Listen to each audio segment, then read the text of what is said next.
നിത്യയൗവനത്തിൻ്റെയും കലാർപ്പണത്തിൻ്റെയും പ്രതിനിധിയായി ഇന്നും ശോഭിക്കുന്ന ശോഭനയിലേക്ക്. നമസ്കാരം. ശോഭനയ്ക്ക് കിട്ടിയതുപോലത്തെ കഥാപാത്രങ്ങൾ ഇപ്പോൾ സ്ത്രീ കഥാപാത്രങ്ങൾ മലയാളത്തിൽ ഉണ്ടാവുന്നുണ്ടോ? ഉണ്ടാവുന്നുണ്ടല്ലോ. സാമ്പത്തികമായിട്ടോ ഉണ്ടാവുന്ന ലാഭത്തിലൊക്കെ അപ്പുറത്ത് ഒരു ദേശീയ തലത്തിൽ കിട്ടുന്ന അംഗീകാരമുണ്ടല്ലോ. അങ്ങനൊന്നുമില്ല, ദേശീയ തലത്തൊന്നും കിട്ടൂല. എനിക്കിത് മതി.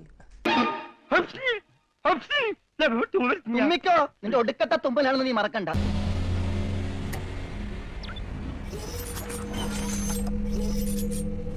ശോഭനയോടൊപ്പം പ്രവർത്തിച്ചവർക്ക് ശോഭന കൊടുത്ത ഇംപ്രഷൻ എന്താണ്?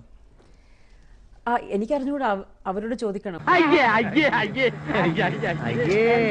അല്ല, അവര് പറയുന്നത് അത്ര ക്ഷമയില്ലാത്ത, കൈകാര്യം ചെയ്യാൻ കുറച്ച് വിഷമമുള്ള ആളാണെന്നാണ്. ആരാണ് പറഞ്ഞത്?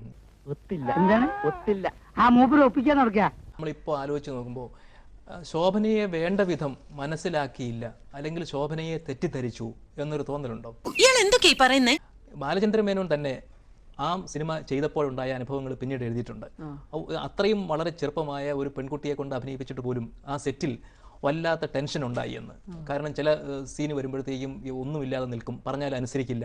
ഏറ്റവും ഒടുവിലത്തെ സീന് ആയെ വെച്ച് ചെയ്യേണ്ടി വന്നു എന്നാണ് പറഞ്ഞത്. അപ്പോൾ എന്താണ് അത്? ആ സ്വഭാവം ഒരു നിഷേധ സ്വഭാവം ഉള്ളതുകൊണ്ടാണ്. അത് അദ്ദേഹം പറയുന്നല്ലേ, അപ്പോൾ അദ്ദേഹത്തിനോടല്ലേ ചോദിക്കേണ്ടത്.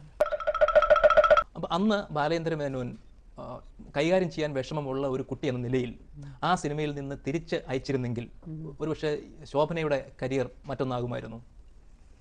ഇങ്ങനത്തെ ചോദ്യം എനിക്ക് ആൻസർ ചെയ്യാനേ പറ്റില്ല. ഇപ്പൊ 13.5 വയസ്സുള്ളപ്പോൾ ഒരാളുടെ ഭാര്യയായിട്ട് അഭിനയിക്കാനുള്ള പക്വത ഉണ്ട് എന്ന് സ്വയം തോന്നാൻ എന്താ കാരണം? അതൊരു എടുത്തുചാട്ടം തോന്നിയിട്ടേ ഇല്ല, അത് ഡയറക്ടറിന്റെ കഴിവാണ്. വല്ല കാര്യമുണ്ടോ? എന്തിനാണ് ഇങ്ങനെ ഇല്ലാന്ന് നടക്കണേ?